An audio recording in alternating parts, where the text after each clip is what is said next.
And mercifully, it's finally over. Cavs get swept on their home floor. They lose game 4 to the New York Knicks. Their season is officially over.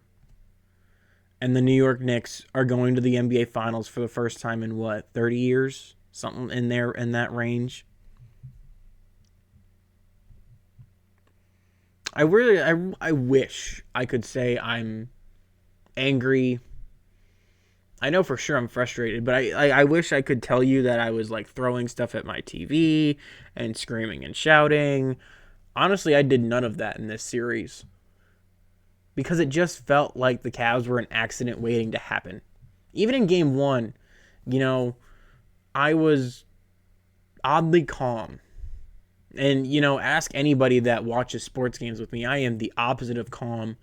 I'm pretty sure I freaked out more when the Browns won that game against the Chargers on Christmas when they were like 0 and whatever. The only win that Hugh Jackson got as the Cleveland Browns head coach. I probably freaked out about that and celebrated that more than the Cavs winning the NBA championship that year. I'm a very dramatic sports fan. No one likes to watch stuff with me. I'll just put it that way. And I was oddly calm, uncharacteristically calm, because it was just like, why even bother getting here? We celebrated getting to this conference finals, and it wasn't just about getting to this conference finals. It was about making sure that the Cavs felt like, or that the fans felt like, we belonged in the conference finals. As soon as that buzzer hit 0 in that third quarter of game 1, from then on, in the next, 3 full games in 1 plus 1 quarter, the Cavs felt like they were a lottery team. That's how fast this thing flipped. The Cavs looked like they were about to go win one in New York in game 1, and they flipped to being the Washington Wizards of the playoffs. That's bad. That should not be happening with a veteran team. Like it or not, the New York Knicks and the Cavs started their windows right around the same time. Jalen Brunson and Donovan Mitchell both, got to Cleveland and New York respectively around the same time, if not the same year. I'm not sure when the Mavs ended up trading Jalen Brunson to New York. But it was around that same time that the Knicks window kind of opened. And, a year before, the Cavs kind of cracked it open, and then they traded for Donovan Mitchell and really opened their championship window for the next few years. And these teams have both been on the same, not trajectory, because obviously the Knicks have had more playoff success than the Cavs had throughout these couple of years. Multiple conference finals appearance, now an NBA finals appearance. And the Cavs, up until this year, have not gotten past the second round and still have not won a game past the second round. The Knicks, at least, have won multiple games in a conference finals. The Cavs can't even say that they've won one with this core.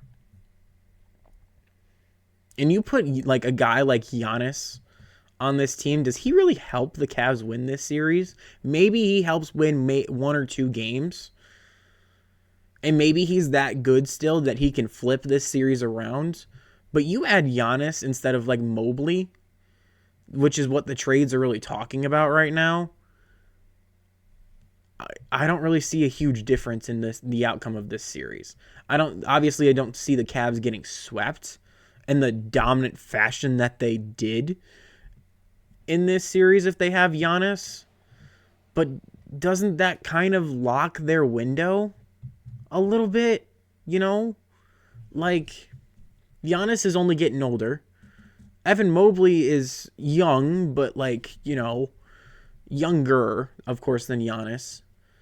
You're just getting older. You have James Harden, you have Donovan Mitchell, and now you're trading away Evan Mobley to go get an older guy in Giannis. You're only getting older, and it doesn't seem like you're prolonging this window, it feels like you're kind of sealing it for a win or go home type season next year.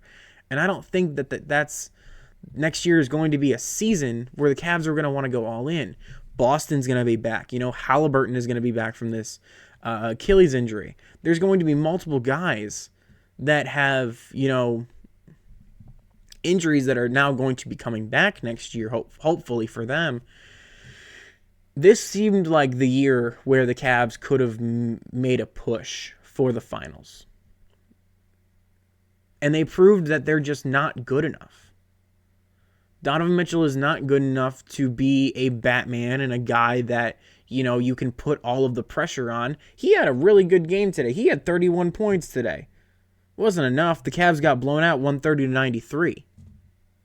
Cavs didn't even break 100 today, and Donovan Mitchell had one of his better games of this series. Coming into this series, we thought that the Cavs were at their best when at home. The Cavs played their best game of this series on the road and their worst game of the series at home. It felt like that would be the exact opposite. They showed no fight. The crowd tried to get into it, but they were just drowned out by Knicks fans all game today. And they just gave nothing to this crowd.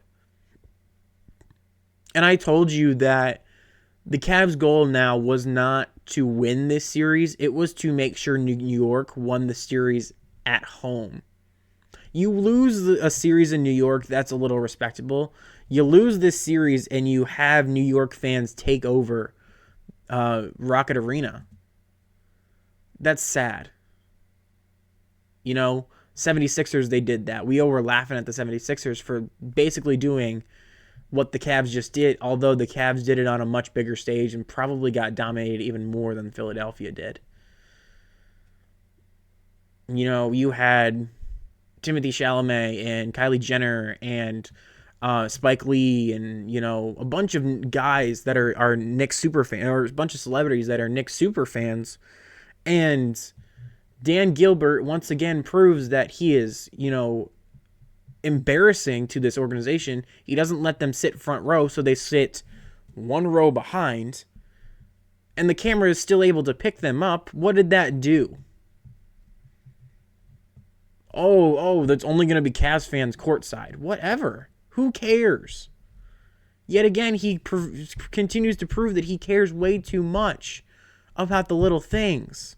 Now, unfortunately, he is struggling a little bit in his, personal health right now, and I hope that he gets out of that and lives a longer life than, what it's expecting to, unfortunately for him.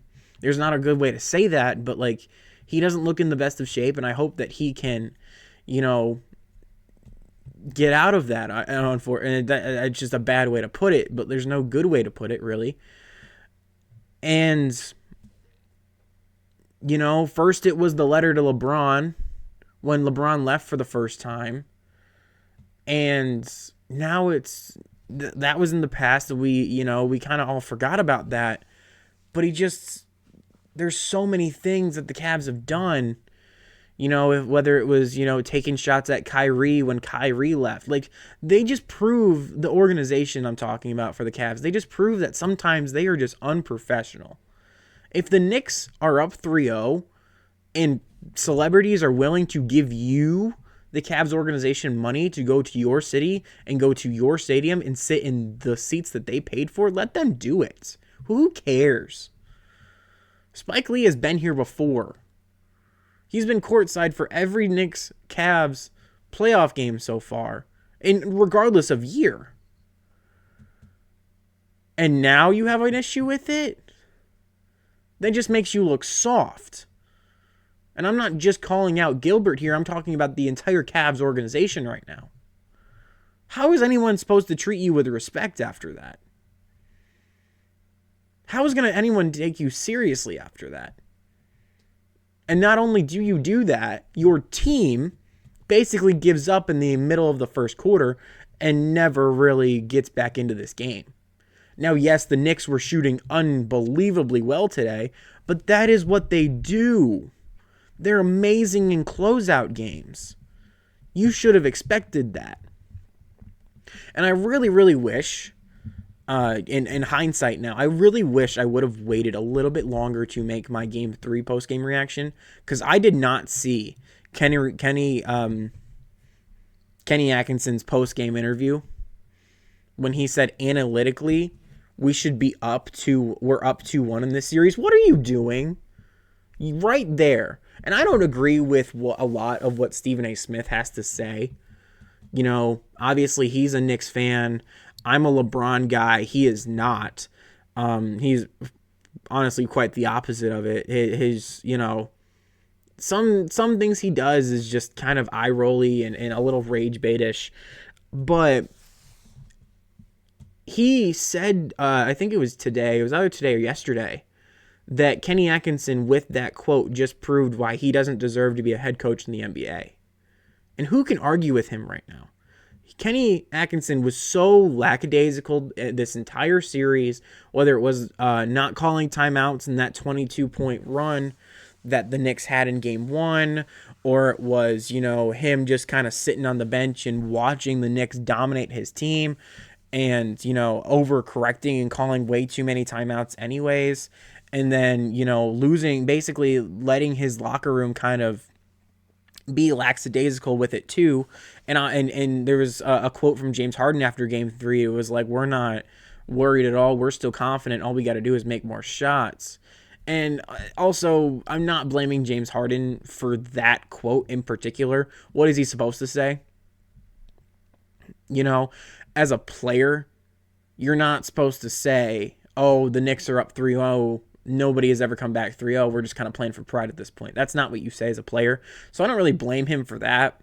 But it just felt like the Cavs kind of were stuck in their own way. It kind of felt like, I know this isn't football, but it felt like when Michigan was right before their cheating scandal. So right before 2020-ish, or in between that 2020 and 2021 season. And Don Brown was still their defensive coordinator. And Jim Harbaugh was still kind of trying to win in the Michigan way, where it was run, just like Bo did it, basically. And he just did not, and unfortunately for him, offensively, Michigan did not have the players to do that style of football. They were playing against teams that had the players to defend against that style of football, aka 2018 Ohio State in that 2018 game specifically. Even 2019, when Ohio State probably had a top 2 roster in the country and the best defense in the country that year, he did the same style of game plan and tried to run it and tried to wear out Ohio State, and Ohio State were just out. Michigan was completely out physicaled by Ohio State, and Ohio State ended up running all up and down the field by J.K. Dobbins in 2019, and, you know, Dwayne Haskins threw all over Michigan in 2018, and I'll get to Don Brown here. This all will make sense. And in Don Brown,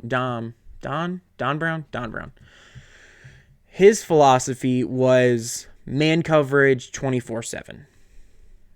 Your guys are not going to be able to get off the line of scrimmage, and our pass rushers are going to get you. The issue with that is when you play a team like Ohio State, I'll go back to that again, is the wide receivers, stop me if you hear these names, Chris Olave, Garrett Wilson was a freshman in 2019, so he wasn't on that team in 2018, Paris Campbell, KJ Hill, you know, guys that maybe aren't, you know, Paris Campbell and KJ Hill respectively are not the best NFL wide receivers, but they are known for their speed. You know, you can't play man coverage against them every time and expect them not to get open. That's kind of how it felt with the Cavs. They ran the same style of game plan. They kind of mixed it up defensively with a couple of zones, but the Knicks figured that out fairly quickly. And, you know, the Cavs just kind of reverted back into their own style of play. But it felt like when Mobley wasn't getting the physicality that he wanted when you're going up against Cat and Mitchell Robinson. That's not going to happen. You're going to have to spread them out. And when Mobley and Allen could not get the physicality that they wanted, they would kick it out to James Harden and Donovan Mitchell. They would dribble, shoot, and most likely miss, because yet again, all these Cavs losses look the same. They get out physical and they can't shoot threes. Every single one of these games, every single one of these losses, and the Toronto series, the Pistons series, and the Knicks series, every single one of them look the same. Cavs can't get physical enough, and they can't shoot threes when they need them, and they get caught in transition defense, and they turn the ball over way too much. I say those 4 things, and you can point to every single loss that the Cavs had in this playoff run. The Knicks killed them yet again today in transition points. 33 for New York, 9 for Cleveland. In transition points alone. I'm pretty sure like 20 of those points came in the first half. You're not going to catch me screaming about this. It's kind of like, it's a merciful arrow to the heart. You're completely trapped, and all you got to do is you're basically waiting to roll over and die, and someone just drives an arrow or a knife through your heart. It's a mercy kill. It's what the Knicks did to us today. It's a mercy killing. It's okay. Go get on your planes and don't come back to Cleveland. Because we know we won't.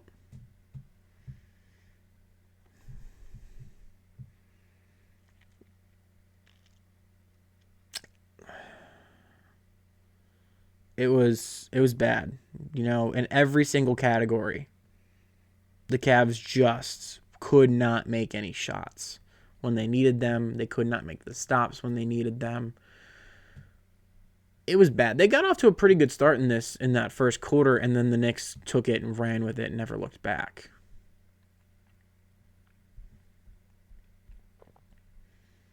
I just don't know what you do. I don't think Kenny Atkinson deserves to come back after the crap that he pulled off the court and on the court. On the sideline, I should say, not on the court, but on the sideline and in the conference room. You're down 3-0 when you say, well, analytically, we should be up 2-1. What are you doing? All that did was make Cavs fans mad and make the Knicks players say, all right, bet, now we're going to leave no doubt. That's exactly what they did. They left no doubt again. They did this to Atlanta. They didn't do it against Philly per se in a game, but series-wise they did it, and they did it both ways against Cleveland in a closeout game and the entire series, apart from the first 3 quarters of Game 1. And do the Cavs push this to maybe 6 games if they win that Game 1? Maybe. Probably not. Maybe it probably goes 5 and the Knicks win 4 straight after that anyways. But it would have made us feel a little bit better. Because, the Cavs would not have had their spirits crushed. And yet again, I will say, as professional athletes, we expect you to bounce back. And the Cavs did not even do that.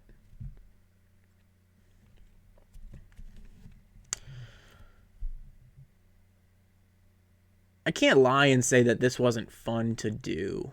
This entire playoff run has been really fun for me. Of course, this is my first year doing this type of stuff.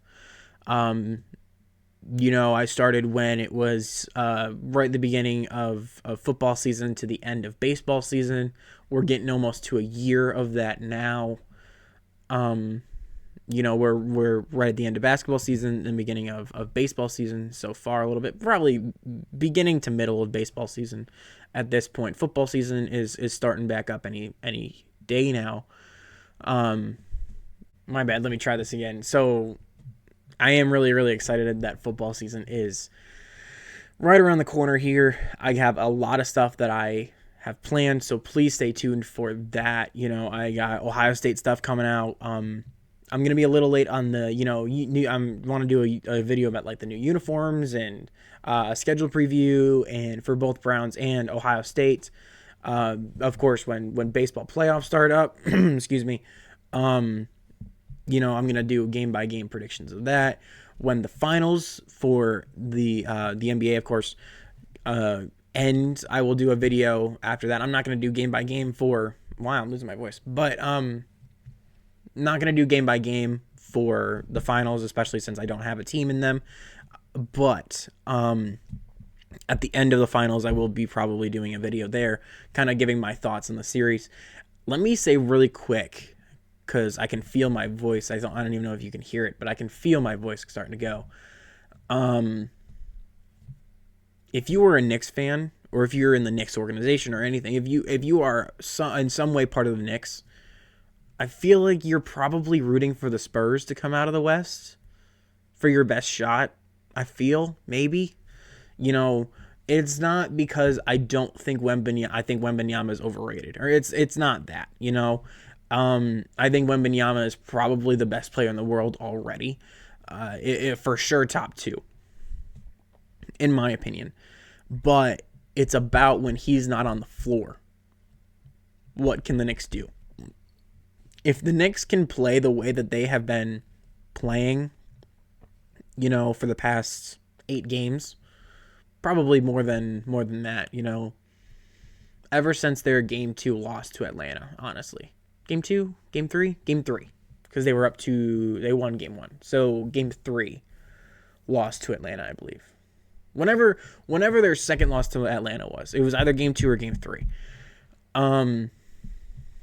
Ever since then, if their team can play that way, when Wembanyama is off the court, they have a shot. When Wembanyama is on the court, no team can stop him. It's about what you can do off the court when he's off the court. I think there's some like plus minus, like Wemby's like plus 30 something when he's on the court, and the Spurs are like plus 5. And this was before the Thunder series, so they were like plus 5 when he was off the court, and that is still with 5-game or 6-game series in round 1, and I believe a 5-game series in round 2. I'm not positive if they went 5 games or not with Minnesota. I probably should have checked on that, but that's okay. But I feel like your best bet, if you are a Knicks guy or a Knicks person, to play the San Antonio Spurs. If you play the Thunder, I don't like their matchup there. I think the Thunder have way too much, or not even way too much. I just think they have more than the Knicks do. If the Knicks can stay hot, they can obviously beat any of those teams. But I just think if the Thunder get to the NBA Finals, I don't see the Knicks stopping them for a championship, if that makes sense. They can obviously do it. It's just about, yet again, because that series is probably going to go late, and of course the Knicks series is obviously over. It's about what's going to happen in those early games. Are the Knicks going to kind of struggle like they did early against the Cavs, where the Cavs probably should have won that game but didn't? And, they're not going to, the Knicks, or not the Knicks, but the Spurs and the Thunder are not going to make the same mistake the Cavs did. They're too good for that. If you give them an inch, they're going to run a mile. They're going to knock you out like that. And you got to be careful if you are the Knicks. You cannot let what the Cavs did to you in Game 1 happen to that in the finals. And I'm not sure, because they're both no. So then the Spurs would get home court advantage, and the Thunder would get home court advantage. So either way, the Knicks are going to be on the road for the first 2 games, I believe. But, which I think honestly kind of benefits the Knicks.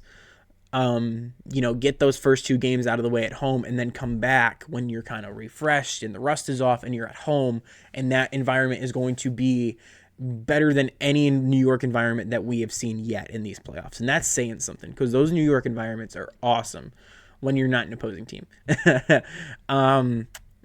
But yeah, that's going to be a key, is what can the Knicks do to get rid of those first two games. If they go down 2-0, that's going to be dangerous, but it's not an insurmountable hill or mountain to climb. But if they can get one of those games, the Knicks have a really good shot. Regardless of who gets there, I think you have a better shot against the Spurs. But I would also, regardless of who comes out, I think it's going to be a really entertaining series. I would love to see Wemby get his first. I would love to see, I don't think I would love to see the Thunder get their second, but it wouldn't bug me. I feel like everyone's going to root against the dynasty, but it wouldn't really bug me if the Thunder got their second. That's, last year was their first ever NBA championship in OKC. So it wasn't like they were the evil empire like the Golden State Warriors of, the late 2010s or the Lakers when Kobe was a dynasty there. And even then, I don't think anybody hated Kobe necessarily unless you were a Clippers fan. But yeah, I don't regardless of who wins, whether it's San Antonio, OKC or New York, I would be a little annoyed if it's New York, but I'm not going to be like, oh, why did New York win? Why did they have to win? No, that's not going to be my thing. So yeah, yet again, I think that's really all I got. So I appreciate every single one of you that have watched this video and made it this far. If you are a New York Knicks fan, please let me know how much I suck in the comments. Stay tuned if you guys are any type of football fan, whether that is Browns, if that is Ohio State, if that's any other team that you want me to cover. I'll do my best to cover that. But my main focus will be on the Browns and Ohio State. That is obviously who I root for. Those are the teams I have the most interest in. But yeah, more of that stuff is going to be coming out. Baseball will stay tuned for that. That'll be more playoffs and leading up to the playoffs, if anything. For that, I'm not a huge baseball guy, but once that gets into the playoffs, I love playoff baseball. Playoff baseball is one of the top things. And maybe I can even do a video about that, ranking each playoff and what their format is and everything there. Maybe that's a video. If you guys want to see that, let me know. But yeah, that's going to do it for basketball for this year. It's sad. I've been doing this for a little over a month now. These game by game reactions from the Cavs playoff run. It was a good year. Not going to complain about it anyway. It's frustrating how it ends. We'll see what the Cavs can do in this offseason to make this team better. I think Kenny Atkinson needs to go. I don't think he's the right fit here. He can obviously prove me wrong elsewhere, though. I just don't think that he is the right fit for Cleveland. And if other people have to go because of Kenny Atkinson and what they feel about him, then so be it, honestly. If this was Donovan Mitchell's last game, then so be it. If this was Evan Mobley's last game, so be it. If this was the entire core and this entire team's last game, so be it. It just wasn't good enough. This team is just not good enough to win an NBA championship in this era of the NBA. It's just not. There's so many teams that are so much better than them, even with injury concerns, This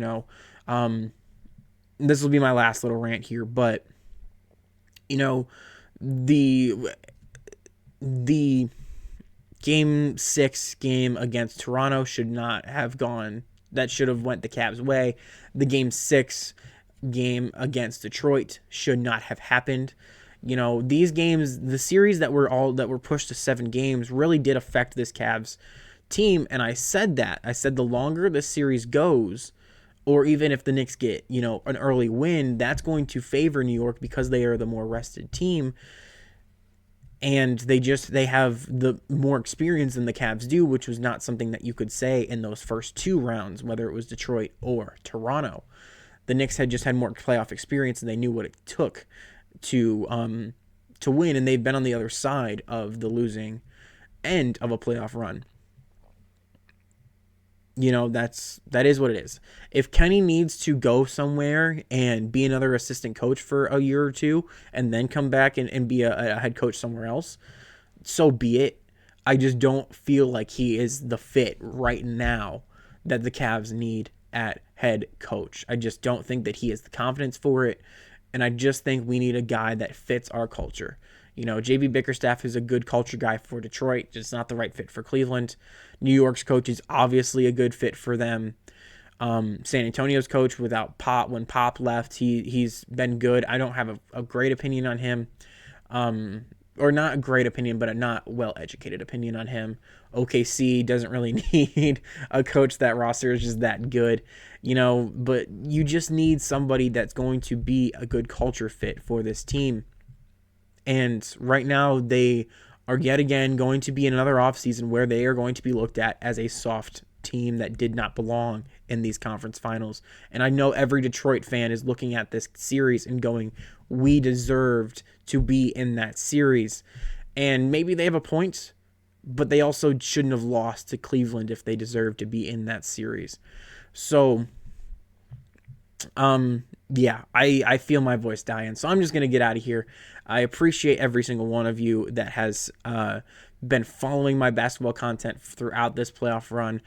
Be sure to stay tuned for my football content that is coming out. That is where I pride myself in, is my football stuff. Some people might not think that, but it is where I pride myself in. So, thank you guys for watching. I guess if you're a basketball fan, stay tuned for the finals video. But until then, I'll see you when I see you.